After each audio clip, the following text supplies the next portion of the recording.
Hello, my name is Tony Beers, and this is Movie Grades.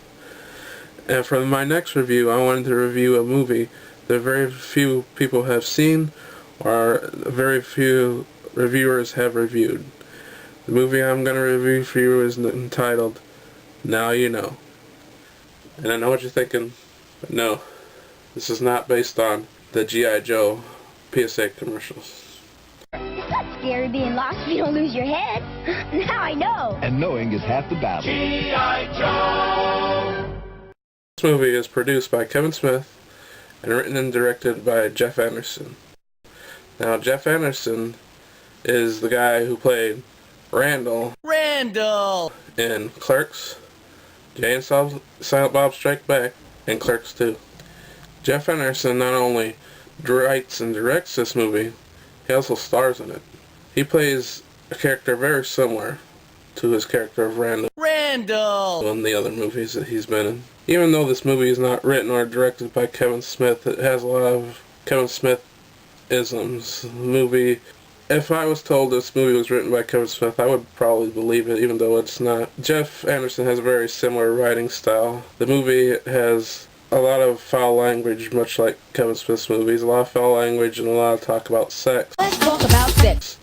Which is in almost every single Kevin Smith movie. So it's very much a Kevin Smith movie. He did produce this movie, so it is partly his movie. Kevin Smith also has a brief cameo in this movie, as well as his wife. Kevin Smith plays basically a drunken friend at the main character Jeremy's bachelor party, who at this bachelor party all of his friends are trying to give him marital advice. None of it sounds very good. It's pretty bad advice, in fact. This movie is about a man who is dumped by his fiancée just before the wedding. The entire movie he's trying to figure out why he's been dumped and how to explain this to his family, who has come in from all over to be at the wedding. Every time I tell someone, they say, "What happened?" I don't know what happened. So why'd she do it then? I don't know. She said she just wasn't happy. In the meantime, his friends are trying to cheer him up. How they try to cheer him up? By breaking and entering into people's homes.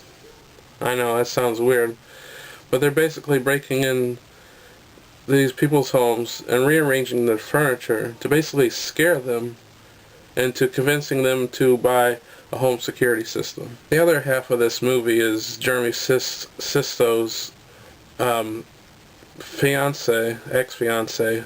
In this movie, she's also trying to figure out why she dumped this character, Jeremy. She has no idea why she did it, but she was the one that broke it off. So that's one of the big complaints I have with this movie, but I guess it's really what women are like anyways. They just basically don't know what they want. So it's very truthful to women. That's another thing that surprised me about Jeff Anderson, is he writes women's dialogue very well. It sounds extremely natural, like it was written by a woman himself. So I don't know what that says about Jeff Anderson, but it's just went very well for women. This movie stars Jeremy Sisto, who stars in one of the millions of Law and Order shows.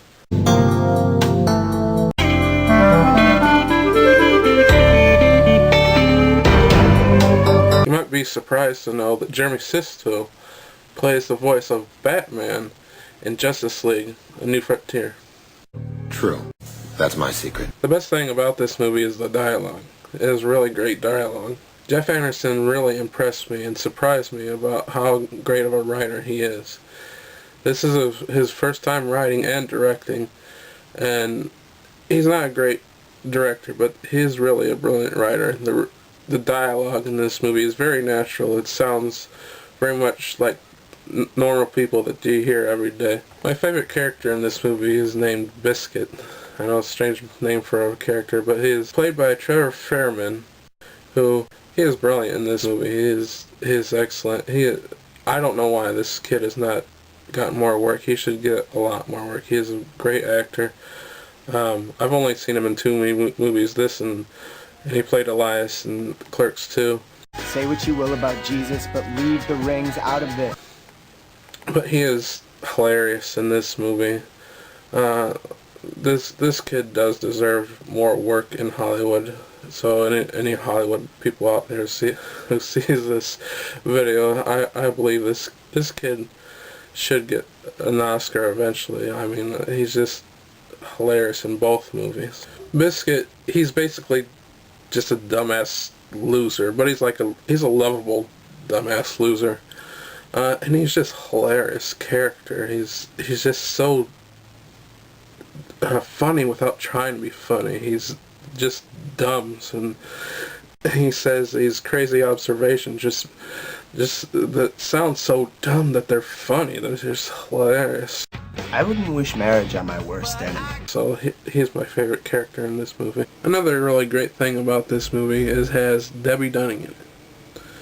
And Debbie Dunning is the really hot chick from Home Improvement that would introduce the show Tool Time. She looks amazing in this movie. She is in this movie in a bikini for only about a minute, but it is a great minute in this movie.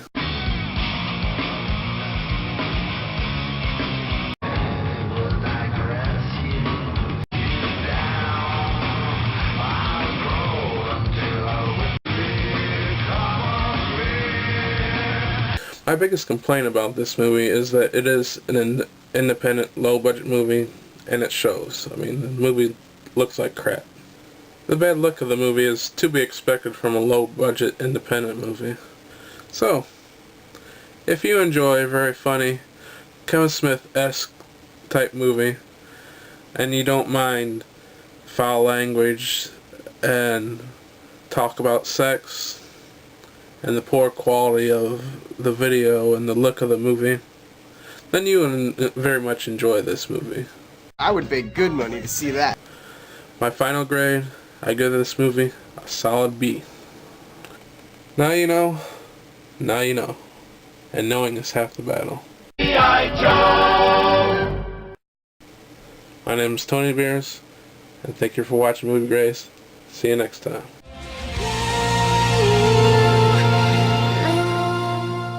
Randall!